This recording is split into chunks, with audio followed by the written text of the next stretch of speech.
Hello again, everyone, and welcome back to the Vintage Sewing Machine Garage. You are watching me show how I go over parts that should be cleaned. This, of course, is the bobbin case that you will find in a Singer 99, Singer 66, Singer 185, and sometimes they have those model names, and sometimes they'll have a K after them because they were produced in Scotland in the United Kingdom. But regardless of which one of those you have, you should have a bobbin case that looks like this. And I showed in a recent video how these bobbin cases float on the race, on the shuttle. There's a shuttle that moves back and forth, and this bobbin case is designed to float in a rim, and I'll show that rim to you again. It's sitting right there. And as the bobbin case moves, as the shuttle moves, the bobbin case sits here, and it is stationary, but of course the shuttle is not, right? And I'm turning it here just so you can see it turning. And so the race has it basically is like a bowl or a ring with a rim, and the bobbin case, I can get it up here where you can see really close up. You'll see that the bobbin case has these different levels.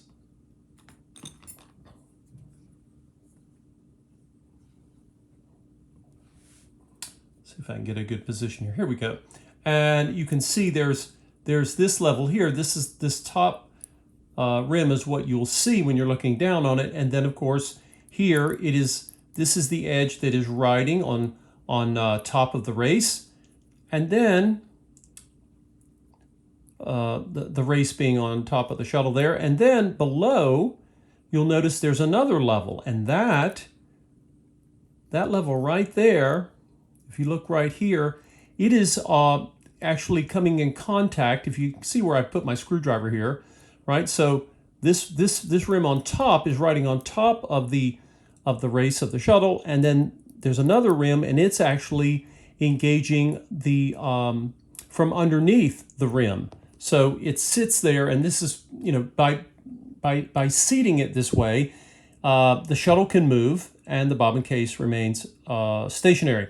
Now the reason I wanted to make this video is I've shown videos before on my approach to parts. You can see on this end of the cotton swab, you know, I've gotten all kinds of old oil and filth, dirt, dust, and I'm sure there's some lint in there as well. Let's get a different angle here. You can get a little bit better view of me holding this piece. So what I'm doing is I go around with my cotton swab, and I'm basically wanting to remove any of this stuff that over time has built up, right? Whoever, you know, it's possible this thing was never actually cleaned. Maybe just someone brushed off lint that got stuck on it. And you can see, I give you a close-up, you can see in these little areas, these little recesses, you see where all the grime and the goop has built up. I want to get that out of there. Now, when you do this, it's not difficult. I'm basically taking, I put 99% isopropyl alcohol on the end of my cotton swabs here, and it's, you know, it's pulling off the grime. And there are good reasons to get this grime out because, for example, if you have, let me get, I have a tool somewhere here that I can use to show you. For the moment, I'll use my little bobbin case screwdriver. So what you want to do is make sure you get, of all of the places that you're cleaning, you want to get in this groove right here, okay? Make sure that there's no, because a lot of times you can get old oil and lint that form together and create this kind of a dirty mud, and that can really interfere with the sewing machine operating. And you might think, well, why is this thing not giving me a good stitch? Well, probably because you're asking it to crawl through mud and it wasn't meant to. Obviously they have, These machines are very robust, and yes, they put up with all kinds of unpleasant working conditions, shall we say.